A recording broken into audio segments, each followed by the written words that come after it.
Hello and welcome to today's lecture. My name is TJ Houston. Let's go ahead and get right into it. So today we're talking about using shared storage. So in a personal environment, some of the things we might talk about are external hard drives. We might talk about things that are on the network. But today we're going to go through and talk about not only the personal, but also on the network, maybe a small business network, and then finally kind of a more enterprise approach. Okay. So our goals for today are to list the different ways that you can share files on a local network, describe the means of file sharing and kind of how we use the internet, which we're definitely a more internet-focused society. So things like Google Drive, Office 365, stuff like that. And then we're going to talk about backups. Backups are super important, both for your personal life, all those family photos and whatnot, but also in the business, right? Whenever you don't have access to information, that slows down the business and ultimately you lose money. And businesses don't really like losing money, okay? So the first thing is our file server. So let's break that down. In IT, I say this all the time. When you want to understand something, take the word apart and see if you can figure out the smaller pieces. So in this case, file.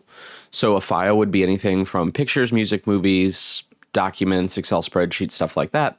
And then server. So think about when you're at a restaurant, you have a waitress or a server and they bring you things. So what a file server is, it's a resource on the network, whether that's a physical server, a network attached storage, another computer. Those are all the devices that are hosting your files or serving your files. Okay. Now, in Windows, Linux, and Macintosh, even mobile operating systems, you have the ability to just share files on the network. Okay, this is just baked right in. A lot of times it's simply as right-clicking on a file or a folder that you want to share and clicking on the share option. Now, if you want a little bit more help on individual things, like if you want to know how to share from an iPad or a PC, feel free to leave a message in the comments and I'll be able to help you out. Also, this is a good point to remind you, if you like the content that you're seeing, go ahead and hit that like button and subscribe for more IT, getting into IT videos. So any fixed disk. So a fixed disk is something that is plugged in. So it's either inside the computer, or you can also use things like flash drives and external hard drives and share those on the network as well. Now, it's important to note that the only way that all of these files stay shared is if the computer stays on and connected to the network. Okay, you can't just right click and share and then take your laptop and leave. Okay, that's not how that works. It has to be plugged in. It has to be seen on the network itself. Okay. So going from just a computer or a device sharing our information, we move on to what's called network attached storage. Okay. With network attached storage, you have a box like you see here. It's often called a NAS. And there's full operating systems. If you are a little bit more advanced and you're in the home labbing space, you can fire up a virtual machine for network attached storage software and build that box out. You don't have to buy physical hardware for this. Okay. So with a network attached storage device, it is an appliance. An appliance just means it is kind of a one-trick pony. Okay. So it's not like your Windows machine that can play games, but also surf the internet. Your network attached storage is dedicated to just sharing files on your network, being that file server. Okay. Inside this NAS, you have multiple hard drives. So you can see on the image here where there are all of these little disks. Okay. So these disks that are right here, those are all the different hard drives. Okay. And you might be asking, well, TJ, what do you need multiple hard drives for? Is that for more storage? It can be. It can be for having more storage, but also it can be for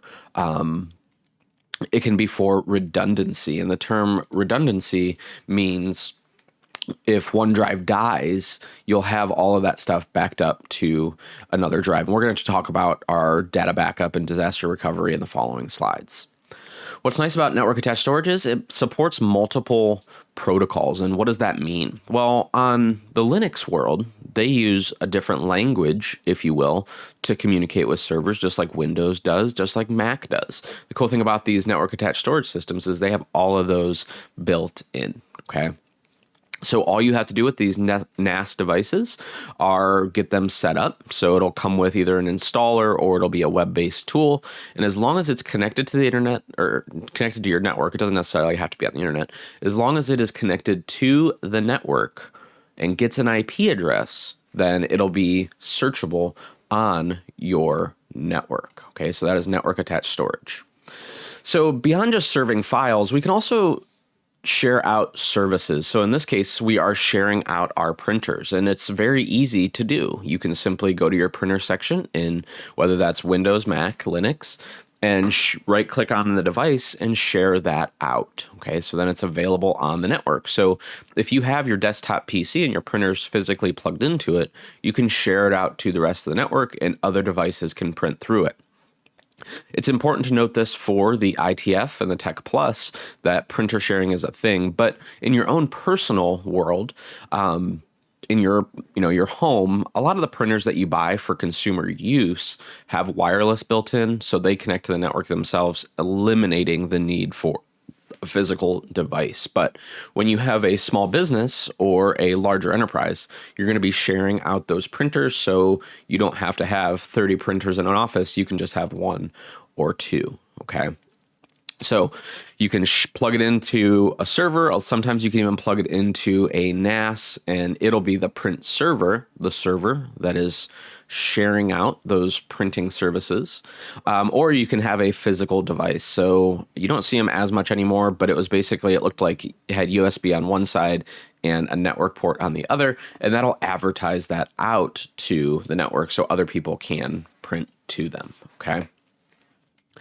Now, this is a topic that is, as you get more advanced into the more enterprise networks, where you're going to start learning about this idea of a domain, okay? So traditionally, if you're looking at a small office network or your home network, you can get by with just a work group. And a work group is, multiple people getting in a group and figuring out what they want to do. So let's say you have like a class project. That's going to be a work group, right? Where you're all coming together, and maybe one of you is going to share the server, one of you a print server, one of you is going to share files and stuff like that. Maybe one of you is even a web server. You're hosting a website. But the problem with work groups is that if one of the nodes goes away, it takes their services with them. Also, the level of trust that we have is kind of low, because, again, we're all just working together. We really don't know how good you are or if you are who you really are. So that's where moving into a domain network, what it is it has what's called a domain controller. Okay, so you have your domain controller. Often these are referenced as our DC or our domain controller. And on this domain controller, it might have access to locations for where your files are. Okay, it might have access to all the users and passwords, and it probably knows about printers as well. So it's like if the teacher is also in your group, and they can kind of help guide you. They can have the checklist and say, you are who you say you are. It can say, hey, the printer is over there. Okay. Now, with this, it's a costly step up, right? So you have to have a domain controller server. You'll have to know how to set up all the usernames and passwords, and you have to go to all the machines that are going to connect to this domain and join them to the domain. Okay, so you have to have an admin say, hey, you're supposed to be on this network. Okay, and I would say this is anything over like probably 10 users in an office, you're probably going to start looking at a domain. And that you can actually do this cloud hosted as well with Office 365 these days. It will actually use the cloud in order to help with some of these tasks. Okay. Also, it's worth noting that your version of Windows, if you don't have Windows Education or Pro, you're not going to be able to join a domain. Okay, so if you're wondering like, hey, I set up this domain controller just on a trial, just to play with it, why isn't this working? You'll have to make sure that your version of Windows is the Pro version. So you can see on the screen here, if you go to your control panels and then System, you'll see that this one here is Windows 10 Pro. So this will be able to join that domain. Okay, so your next logical step after you get these entry-level certifications is going to be to download a server operating system, so server 2022 or whatever that might be, and then set up a virtual machine that has Microsoft Windows 10 Pro or Windows 11 Pro and join them to that domain. Okay, that's a really fun lab, and it's one that you can learn a lot from. Okay. So when it comes to actually sharing these files, it's important that only the people that need access to them have access to them. That's the idea in cybersecurity, is the principle of least privilege. Okay, so we're not going to go to all of our files and just add everyone. Okay, that's not a secure environment. And what's nice is, on a domain, you can just go into your server settings or your file settings, and then based on the different groups that you have there, you can give access to the marketing files to the marketing group, or the accounting files to the accounting group. Okay. Now, with a work group, each computer has to go through and set those up. So again, with our class project, you have to go to each of them and set that up. Whereas in a domain environment, you have kind of a top-down approach to that. Okay. When it comes to printer sharing, it's kind of that same thing. You can set it up for having public file share. So if you need something that you could just pop something up there really quick, but even that is going to be not very secure. So it's not really best practice. It is possible, but it's not best practice. Okay. When you're looking to connect to some of these drives or these files, if you will, you can go to the network tab from within Explorer. So if you look up here, just open up your files, your file explorer, which is the little icon usually in the bottom of your screen. It looks like a little file folder, and then type in the word network, okay, or click on network on the left side toolbar. Okay. From there, if you've shared out your files, if you've shared out your different folders, they'll actually show up here. So we can see that we have CompTIA and CompTIA Labs. Those are our two computers on the network.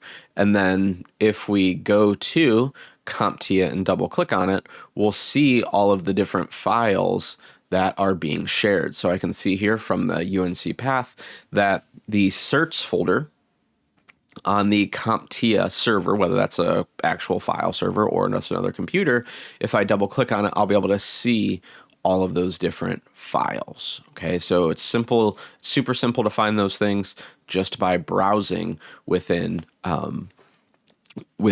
your file explorer. Okay. Now, if you don't want to have to do that every single time, you don't want to have to double click on that file and go through that process, you have the option to map a network drive. So what that means is whenever you boot up your computer, it's automatically going to go find that for you and make it show up as an actual drive. So I'm sure by this point you've been, you're familiar with your Windows machine. And if you plug in a flash drive, it'll show up under your different drives.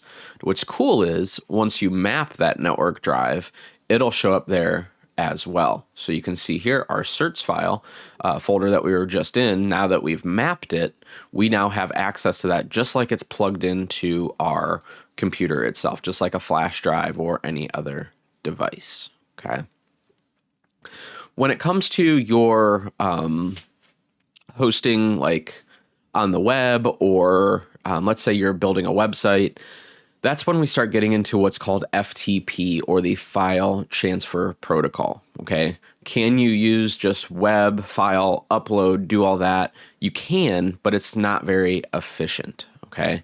The best thing to do is to use an FTP client. So we can see here we have our site manager. Another common one is FileZilla that's used. And with that, it's like drag and drop, but you're using the file transfer protocol to put those on the remote server. Now, this is not for your local LAN, okay? That the most efficient way to do that is going to be using the network drives and the shared folders and stuff like that. This is specific to remote servers, so things like web servers and stuff like that, where you need to upload your HTML files. And it's worth noting there are a couple secure versions of FTP. Those are going to be the best ones. But at the baseline, just setting up a web server and installing your FTP client is a great way to practice those skills. Or if you just have a web host, so if you go to GoDaddy and do some web hosting, it has that file server or FTP server built in and all of those connections. And again, if you need help with that or you want a lab to set that up, just feel free in the comments to let me know, and I will set up a lab for you. And maybe we'll do a video on the channel, kind of walking through that. So traditionally, like I was just talking about, is your web host, where you pay for a server and you do with it whatever you want. Whether you use it a lot or use it a little, you're paying that same price. With cloud computing, it's based on a pay per use. So if you want to back up all of your family photos and you're not accessing them all the time, you're going to pay that initial upload cost, and you're going to pay just a very little bit for that server or that service, because you're not really going to access them that often. So the cloud is great because you can expand when you need it and shrink when you don't need it. Okay, but that's a pay to play kind of game. And a lot of people are scared with, oh my gosh, I'm just going to be racking up all of this, this cost, and I'm going to get this $10,000 bill. That's not usually the case. You can set up, there's estimators out there, but you can also just set up kind of a budget, if you will, to not go over that. And the way the cloud works is by using multiple servers and pooling all those sources together. And it'll also use virtualization. So they're all these virtual machines. There's one physical server, but there could be 10 virtual machines on it. So that's what allows them to add more processing power or take processing power away, is because they're all virtual machines. Okay. So some of your most common cloud storage providers are going to be Apple, with their iCloud storage. That's more on the personal side. And then you move into Google, Microsoft, Dropbox, Amazon. They all have their pros and cons. I use Apple kind of for our personal stuff just because it's easy with the iPhone and the Apple devices that we have. But I do use Google, Google Docs and Google Workspace for all of my work-based storage. If I'm doing more video editing and or coding, then I tend to use Dropbox for that because it works the best. So all of these there's no perfect storage solution. I wish there was. You will find yourself using multiple different ones. Okay. One of the cool things is with Microsoft's option, they've been doing a really good job of baking it into the operating system. And to be honest, they are kind of pulling me in just because it is so nice to have all of your files on every Windows machine that you use. So this summer, I'm kind of looking at building some folder structures there to see if that's a better solution for me going forward.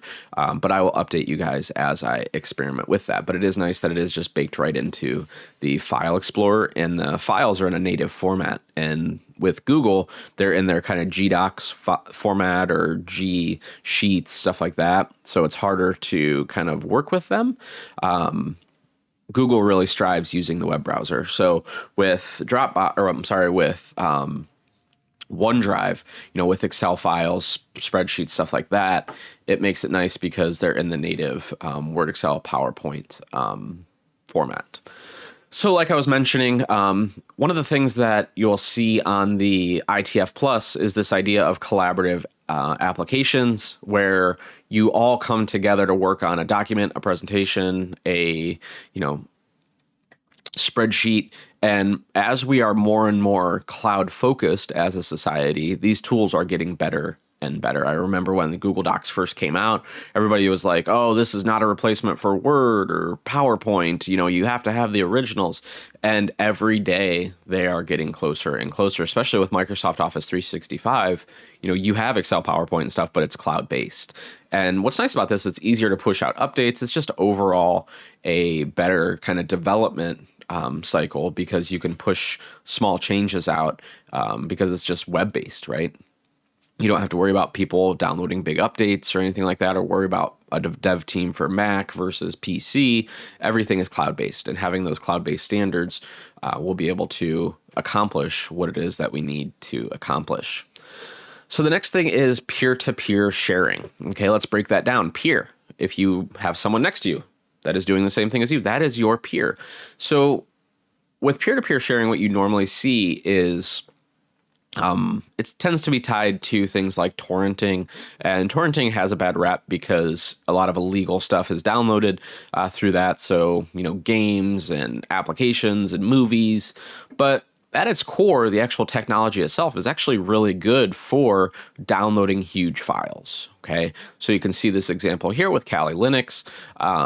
The way it works is instead of you going to a server and clicking download, we now have multiple servers that we're pulling from, okay? So we can max out our bandwidth because we're not going to be throttled by that one server. So you're going to get all these different pieces together, and then it's going to assemble your file. So that torrent file is basically a list of the different files, if you will, that are part of it, but then it'll have a list of everybody that has that. So with operating systems, it makes it a lot easier to download because you have multiple sources that you can pull that from, and then there is this final hash that you see here on the bottom.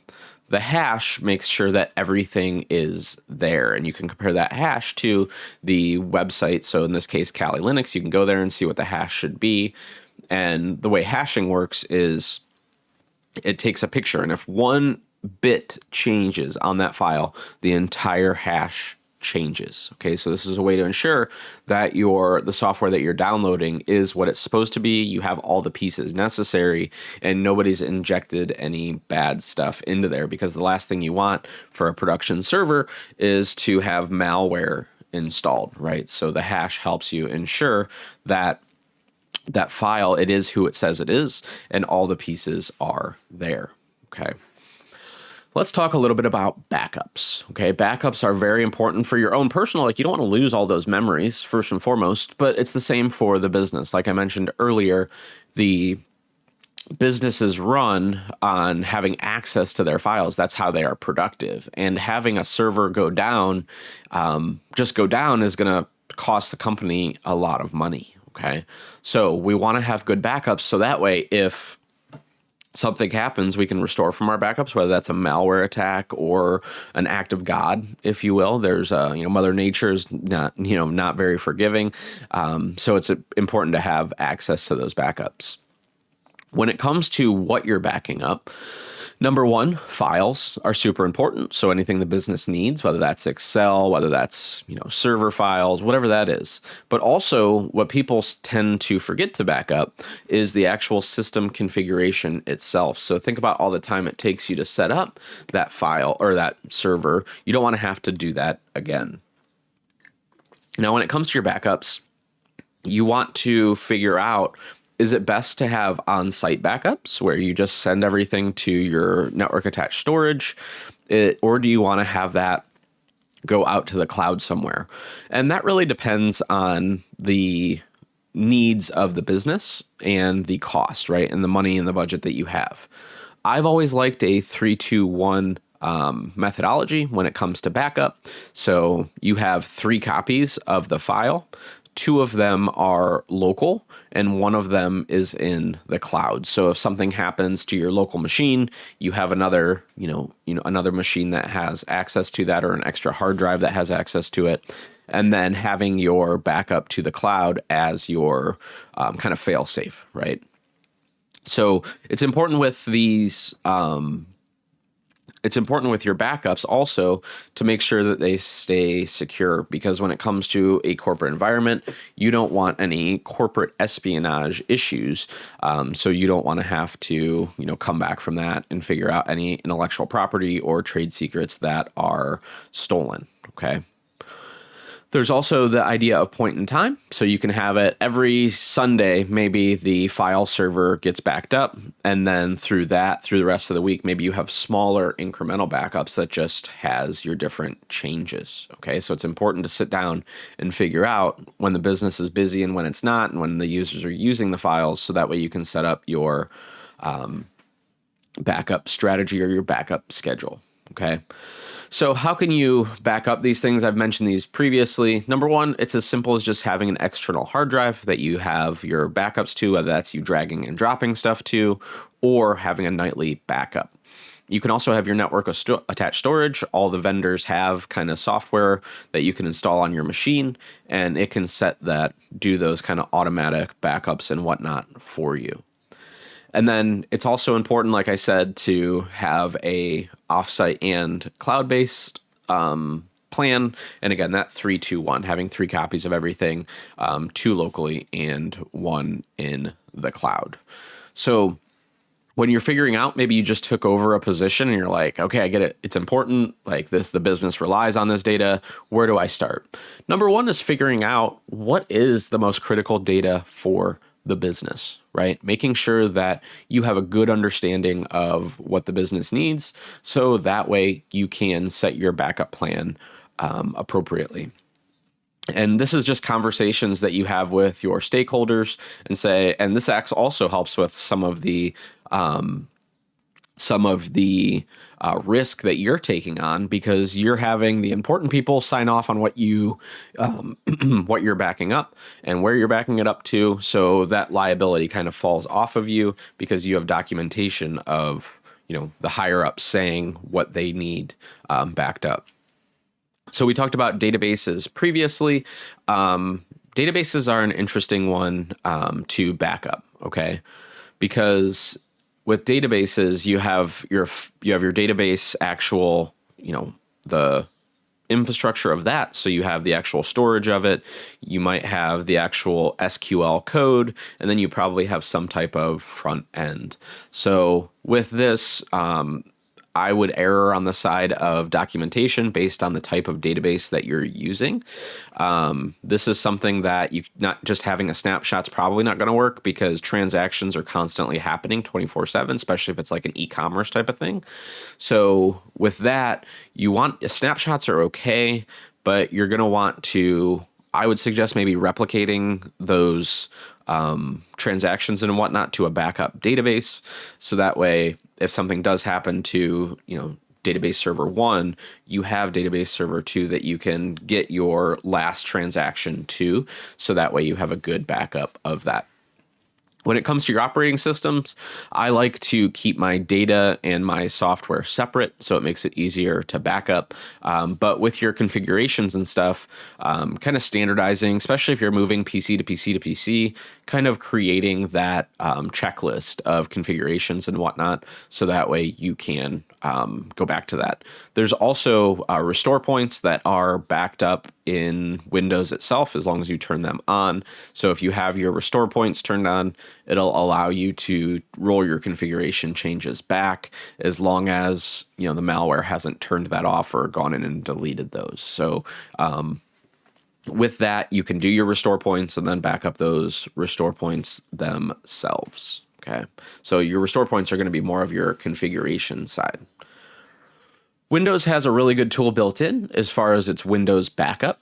So with that, you can just go in there and hit create backup, or you can also set up a schedule. Okay, so with all your file history, you can go back to previous versions and whatnot. Or if you're backing this up to another machine, remember with that 3-2-1 backup strategy, you'll be able to recover from whatever disaster presents itself. Okay. So when you're talking about your actual recovery, this is one thing that a lot of people don't think about and they don't practice. They go through, they set up the backups, but then they never test their backups. So if you're constantly backing up the wrong thing, and then it comes time to, recover from that, you're going to find that maybe everything isn't there. And that's what we call a resume generating activity, which means you're probably going to get fired, right? So testing those backups, making sure everything's there, even going in and having someone else take a look, restoring them on a virtual machine. Those are all things that you can go through to make sure that your backups are working properly. So when it comes to restoring, you'll want to make sure that you could do a test restore. Again, a virtual machine, I think, is the best way to do that, especially if you're doing, servers and, more than one or two machines, getting a schedule and talking to your boss and, making time in your schedule to do that, because I feel like this is one of the things in IT that's constantly pushed off. Okay, so hopefully you have found a better understanding for different ways to share files on the network. Just as a reminder, we talked about network attached storage, having that physical NAS. We talked about file servers, having a Windows server set up, and it's just set up to share those files out. And we also talked about the simplest way, which is just kind of that ad hoc or work group setup where each individual machine can kind of share out their files and whatnot. The last thing that I wanted to kind of connect together is when you map that network drive, it is then available to set up as your backup point. So, just going in and setting up that Windows backup and having it back up to that map network drive can make it very easy to have that 3-2-1 kind of methodology set up as far as your external devices. So hopefully this was helpful for you. If you need absolutely anything, if you want me to put a lab together or anything like that, just leave me a message in the comments. It doesn't take me long to do. I teach this every single day, so chances are I probably already have the lab. So if you have any questions, please let me know. Thanks for watching and have a good day.